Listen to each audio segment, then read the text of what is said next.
Allahu Akbar, Allahu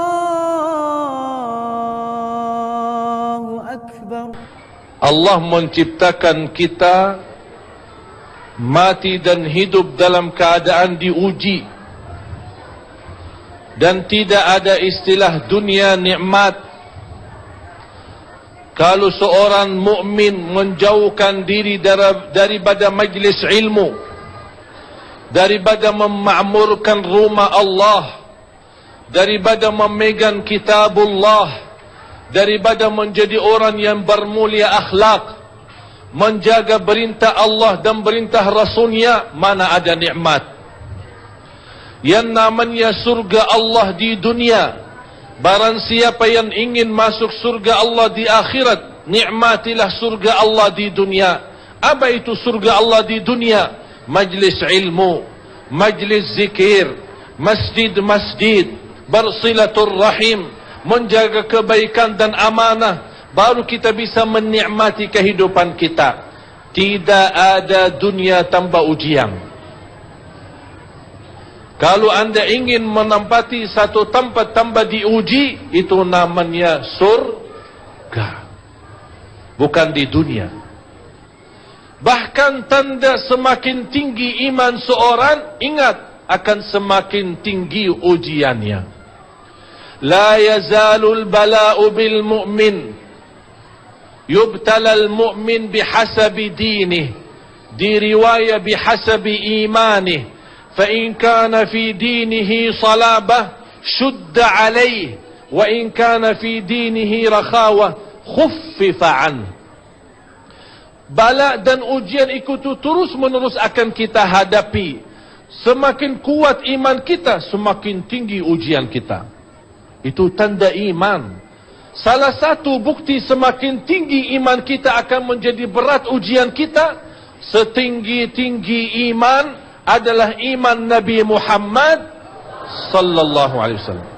Dan seberat-berat ujian adalah ujian yang dihadapi oleh Nabi Muhammad. Berarti kalau kita diuji, sudah diuji duluan yang tercinta oleh Allah, yang tersayang oleh Allah, yang termulia di sisi Allah, Nabi Muhammad sallallahu alaihi wasallam. Apalagi kita.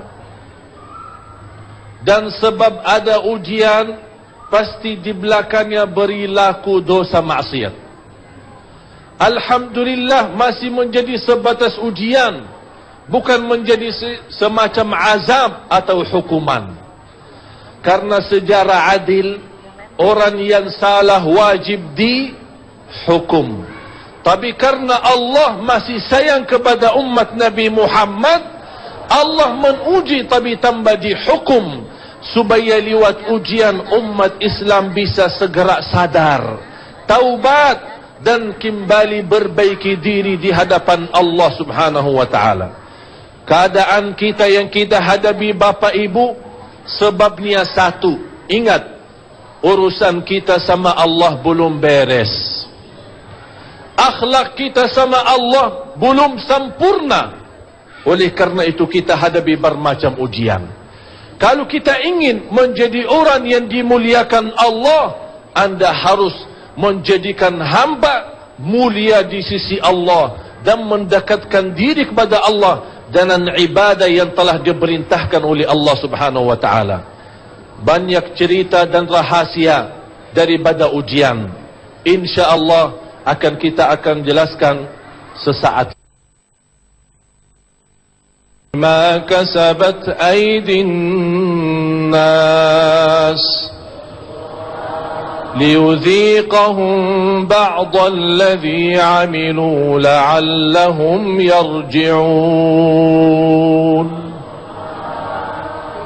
Kerusakan, musibah dan bencana alam sudah nyata. Bukan hanya di Indonesia, bahkan di negara lain lebih parah. Itu kata Allah, bencana yang terjadi itu sebab perbuatan manusia. Jangan salahin takdir. Kalau kita mau bicara soal takdir, seharusnya kita berterima kasih kepada Allah karena Allah mentakdirkan kita orang Islam. Kita dilahirkan atas agama Islam. Jadi yang semestinya jangan kita hanya ingat takdir yang buruk, tapi kita juga selalu ingat takdir yang baik. Padahal kalau kita bandingkan takdir yang baik sama yang buruk, jauh lebih banyak takdir yang Allah berikan baik bagi kita. Bahkan yang buruk yang kita fikirkan dalam pandangan mata kita itu takdir buruk atau ujian, ternyata yang buruk pun di dalamnya ada banyak kebaikan. Apa kebaikan takdir buruknya? Takdir yang buruk kebaikannya kalau kita hadapi dengan sabar, Allah ampuni dosa kita. Kalau kita hadapi dengan sabar, Allah naikkan darajat kita. Dan alhamdulillah takdir yang kita hadapi tidak separah takdir orang lain. Saat terjadi banjir di Somalia, yang korban lebih dari 300,000. Kehabisan kambingnya itu lebih dari 1 juta ekor kambing. Berarti kita belum diuji. Rasul kita yang namanya sebaik-baik manusia yang kita sama-sama cintai, yang paling berat ujiannya. Ketika Rasulullah sakit, kata Abu Musa al-Ash'ari, sakitnya Rasul 2 kali lipat sakitnya daripada orang biasa. Tapi tidak pernah tinggalin salat berjamaah di masjid. Kita sakit gigi sudah tidak mau ke masjid. Saya senang sebagai penceramah, diundang kemana-mana menghadiri acara maulid yang begitu besar. Bahkan bisa ribuan jamaah hadir. Tapi saya yakin Rasulullah jauh lebih senang kalau umat Islam salat subuh bisa seramai acara maulid. Berarti jamaah sekalian, persoalan yang kita hadapi adalah sebab perbuatan tangan kita. Justru Allah memperbaiki bumi dan mencocokkan untuk kehidupan kita. Wala tufsidu fil ardi ba'da islahiha. Jangan sekali-kali membuat kerusakan di muka bumi yang telah diperbaiki oleh Allah. Berarti Allah sudah berikan yang terbaik, tapi manusia tidak pernah merasa bisa bersyukur dengan apa adanya. Padahal Allah sudah janji, la in syakartum la azidannakum. Kenapa bisa seorang salih bersyukur bukan terhadap nikmat, tapi dia bisa mensyukuri ujian yang diberikan oleh Allah? Sebabnya apa? Karena 3 hal. Yang pertama, karena dia melihat ujian ini belum separah ujian orang lain. Yang kedua, karena dia lihat inti daripada ujian itu, Allah menghapus dosa kita yang begitu banyak. Yang ketiga, Allah naikkan darajat kita. Bahkan kata ulama, ada 1 darajat di dalam surga. Tidak akan bisa mendapatkan darajat itu dari salat malam, atau salat di masjid, atau belajar ilmu, atau amalan-amalan salih yang begitu banyak. Tapi kapan bisa kita mendapatkan darajat itu? Kalau kita diuji dan menghadapi ujian dengan sabar. Innama yuwaffas sabiruna ajrahum bighairi hisab. Balasan Allah bagi orang bersabar tanpa hitung-hitungan. Tidak ada batas. Tapi siapa yang berkenan menjadi hamba yang bersabar? Karena kita tidak terbiasa mensyukuri yang sudah ada. Bahkan kita sudah keburu meminta kepada Allah yang belum ada, padahal yang sudah ada belum kita lunas syukur kita kepada Allah Subhanahu wa taala. Syukuri yang sudah ada, akan terjamin yang belum ada jadi ada. Itu janji Allah, la in syakartum la azidannakum. Mana manusia yang senang terhadap keadaannya? Yang sehat stres, Yang sakit, apa lagi? Yang kaya, stres. Yang miskin, apa lagi? Yang pejabat, stres. Yang biasa, apa lagi? Barai kiai kita, stres. Muridnya, apa lagi? Siapa yang menerima keadaannya? Kita manusia tidak pernah bersyukur dengan apa adanya. Padahal Rasulullah sallallahu alaihi wasallam sudah menerangkan 3 hal.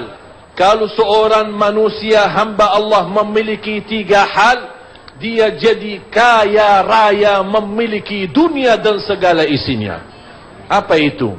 Yang pertama, man asbaha minkum mu'afan fi jasadih. Bangun pagi hari sehat. Bapak ibu sehat enggak? Alhamdulillah. Harta kita mampu membeli obat yang termahal. Harta kita mampu membawa kita dirawat di rumah sakit yang termewah. Tapi harta kita tidak akan bisa membeli nikmat sehat. Harta kita bisa membeli rumah yang bagus. Bahkan bisa membeli tempat tidur yang paling enak.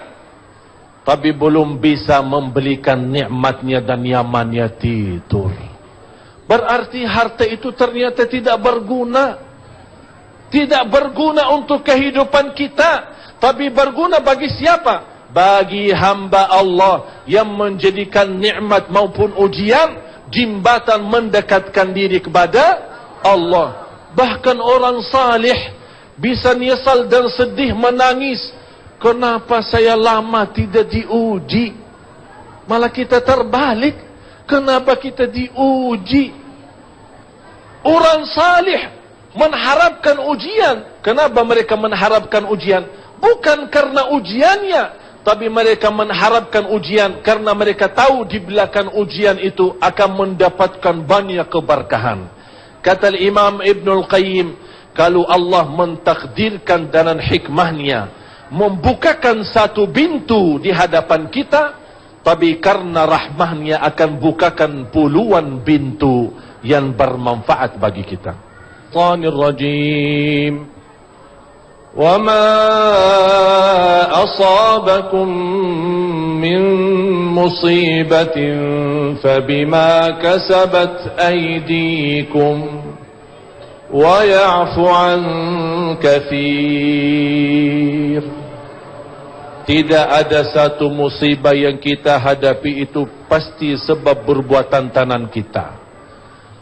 Tapi di sisi lain Allah memaafkan yang cukup banyak. Sekiranya kalau Allah tidak memaafkan kesalahan kita, artinya setiap orang salah wajib dihukum, itu namanya sistem adil. Berarti kalau Allah menjalankan sistem adilnya, pasti akan dihukum orang yang salah. Tapi bayangkan jamaah sekalian dan simpan ayat ini. Surah 35 ayat 45, saya mohon disimpan, dihafal, dibelajari, kalau bisa dihayati. Karena ayat ini menerangkan kalau sekiranya Allah menghukumkan manusia setiap salah karena adil Allah, niscaya tidak ada makhluk yang mampu hidup di muka bumi. A'udzu billahi minasy syaithanir rajim. Walau yu'akhidullahu an-nasa bima kasabu ma taraka 'ala dhahriha min dabbah walakin yu'akhiruhum ila ajalin musamma inna allaha kana bi'ibadihi basira. Sekiranya Allah menghukumkan manusia setiap kesalahannya, tub, langsung dihukum Allah. Setiap ketiduran salat subuh, tub, dihukum Allah. Setiap lewati batas aturan Allah, tub, dihukum Allah. Setiap kita melanggar aturan agama, tub, dihukum Allah. Tak ada makhluk yang mampu hidup di muka bumi. Tapi Allah masih memberikan kesempatan. Masih membukakan kita pintu taubat. Masih diberikan ujian yang ringan supaya kita sadar dan kita kembali kepada Allah Subhanahu wa taala.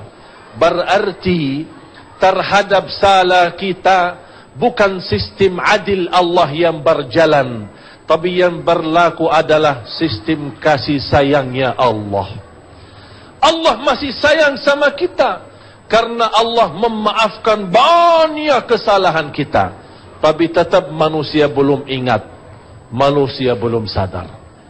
Salah satu yang kita menjadi peladangan hidup kita, contoh baik, masjid ini kan namanya uswatun hasanah. Siapa uswah kita? Nabi Muhammad sallallahu alaihi wasallam.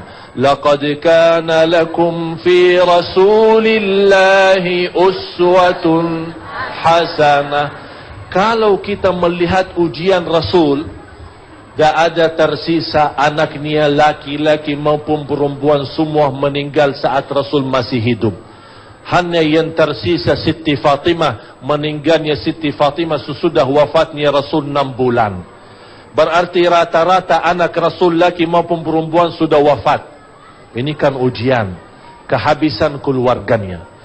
Ujian meninggal orang tuanya, bapaknya maupun ibunya, meninggal pamannya dan kakeknya. Di saat yang Rasulullah di posisi diuji, dihina, diusir, dicaci maki oleh kuffar Quraisy. Sangat Rasulullah mengharapkan bantuan kakeknya dan pamannya, tapi mereka dua-duanya telah meninggal dunia. Siapa saja yang bisa menolong Rasul?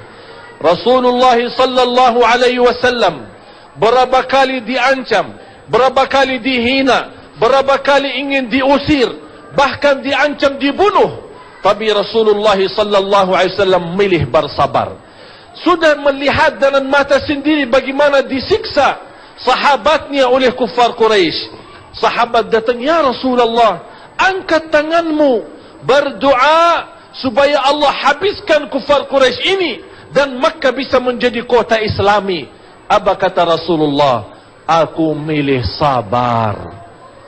Aku milih sabar."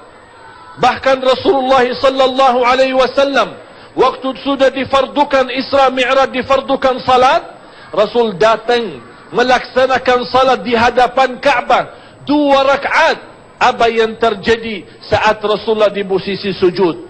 Datang kuffar Quraisy membuang sampah kotoran dari unta di atas kepala Rasulullah sallallahu alaihi wasallam. Bapak Ibu, apakah anda pernah saat lagi sujud ada orang buang kotoran di kepala kita? Berarti kita belum diuji. Apakah kita kehabisan keluarga saat menghadapi musibah? Berarti kita belum diuji. Saya senang waktu saya silaturahim kepada seorang ibu yang sudah usia, sakit parah, tak bisa bergerak, dirawat di rumah sakit. Syukur-syukur masih bisa berbicara. Saya sampaikan silaturahim dan mendoakan, dan saya bertanya, "Ibu, bagaimana keadaannya, Bu?" Apa jawabannya? "Alhamdulillah." Tapi yang menarik perhatian saya, ucapannya Alhamdulillah menyentuh hati saya. Saya bertanya kembali, "Ibu, Alhamdulillah atas apa? Sakitnya parah, sudah lama dirawat di rumah sakit, bahkan anaknya tidak ada yang keliling dia untuk membantu dan melayani." Apa jawabannya dia? "Alhamdulillah, masih punya lidah, bisa berzikir kepada Allah, dan masih sadar. Otak saya masih hidup dan sadar. Saya ingat waktu salat, dan saya ingat waktu baca Al-Quran." Subhanallah. Berarti anda bisa berlangkah-langkah ke majlis ta'lim. Alhamdulillah, nikmat besar. Kita belum diuji. Anda masih bisa bernafas sehari-hari, belum diuji. Kita sudah bangun pagi hari dalam keadaan sehat walafiat, dan masih bertahan Islam iman. Kita belum diuji. Lihat ujiannya Rasulullah, baru kita akan mampu menjadi hamba yang bersabar. Mukmin yang kuat jauh lebih baik di sisi Allah daripada mukmin yang lemah. La taqulu liman yuqtalu fi sabilillahi amwat, بل أحياء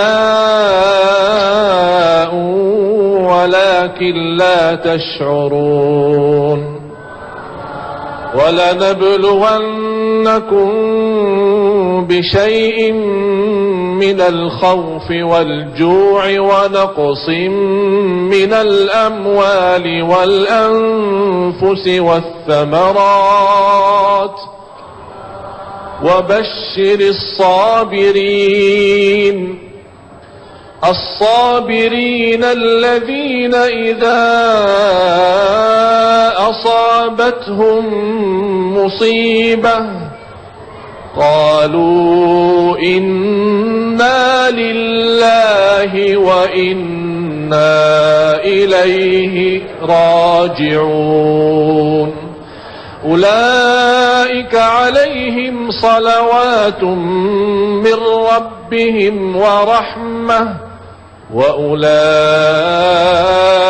هم المهتدون. صدق Allahul Azim. Ketika ditimpa musibah, kita segera mengucapkan inna lillah wa inna ilaihi raji'un. Semua akan kembali kepada Allah. Inna ilaina iyabahum thumma inna alaina hisabahum. Dunia ini bukan tempat kesenangan kita. Hari ini senang, pasti besok susah. Hari ini sehat, pasti bakal sakit. Hari ini nikmat, pasti bakal menghadapi ujian. Dunia bukan surga. Itu yang wajib kita yakini. Ada seorang membawa saya jalan-jalan. Kita lewati daerah Menteng. Beliau berkata, indahnya rumah orang Menteng. Mewah-mewah dan bagus. Bahkan bebas banjir. Langsung beliau berkata, mana bagian saya waktu Allah membagi untuk mereka ini? Disitulah saya marah dan memberikan komentar saya. Kamu sekarang berkata, mana bagian dan nasibku saat Allah membagi jadikan orang Menteng seperti ini, tapi kamu tidak dapat? Saya akan tunjukkan bagian Allah yang lain. Saya ajak beliau masuk rumah sakit. Melihat sebagaimana parahnya anak-anak kecil yang baru dilahirkan. Dia masih antara hidup dan mati. Bagaimana perasaan orang tuanya? Kita melihat seorang ibu yang sudah tua mengharapkan husnul khatimah, diuji dengan kebakaran, terhanus kulitnya. Bahkan keluarganya sudah tidak kuat untuk merawat dan melayaninya. Bisa bertahan sekian lama di rumah sakit. Belum lagi rumah sakit jiwa. Belum lagi ujian-ujian yang lain. Begitu saya membawa beliau melihat kondisi tenggataan hamba-hamba Allah, saya bertanya sama dia, mana bagian Allah untukmu di situ? Kenapa kita hanya melihat yang enak-enak saja? Tapi yang kita lihat orang lebih parah dan lebih susah. Padahal kita tahu dan yakini hikmah saat kita diuji supaya doa kita jadi ikhlas. Bapak Ibu, saya yakin kalau bukan adanya para habaib, para kiai-kiai yang mendoakan kita, bapak-bapak yang suka salat malam di tengah malam, ibu-ibu yang suka beristighfar sebelum masuk salat subuh, anak-anak kita yang masih suka ngaji Al-Quran, pasti musibah akan jauh lebih parah. Alhamdulillah, masih yang kita hadapi hanya banjir air, bukan banjir penyakit yang merubah warna kulit kita. Bukan diserangi sama musuh sampai terjadi ratah dan hancur bangunan rumah kita sebagaimana terjadi dengan keluarga saudara kita di Suriah. Seorang ibu di Palestina setiap menyediakan sarapan untuk anaknya menangis duluan. Kenapa? Karena dia punya perasaan bisa anak yang keluar ke sekolah bisa jadi salah satu kurban, belum tentu siang hari anaknya bisa pulang karena tiba-tiba diserangi Israel. Bagaimana perasaan mereka yang puluhan tahun seperti ini? Kita belum diuji.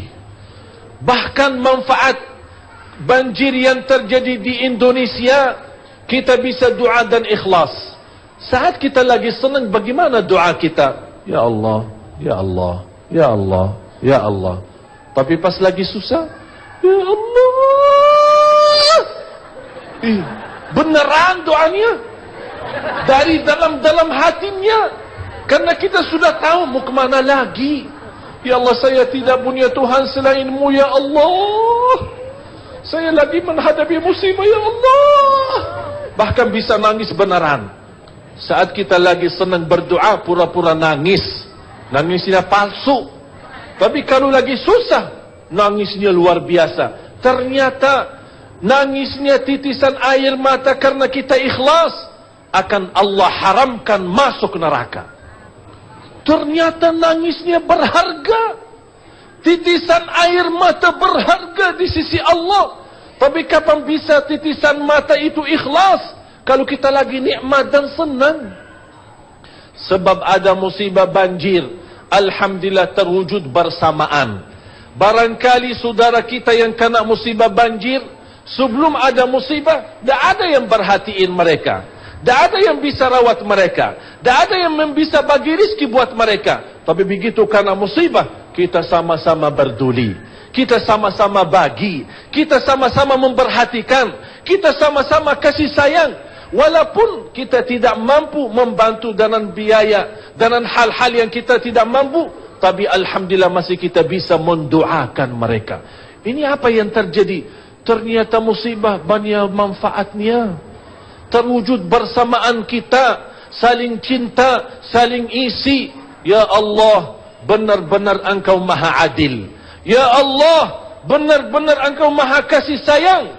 Bisa memberikan kepada kami musibah, tapi musibah yang bisa membuat kita bersatu. Musibah yang membuat kita saling memaafkan. Musibah yang membuat kita sadar dan taubat. Musibah yang membuat kita bisa kembali kepadamu, beribadah kepada-Mu dengan benar, dan berdoa dengan ikhlas. Saya usulkan untuk orang yang menghadapi musibah, baca satu surah dan silahkan diulangi berkali-kali. Belajari artinya, karena surah ini akan membukakan seratusan pintu kemudahan. A'udzu billahi minasy syaithanir rajim. Bismillahirrahmanirrahim.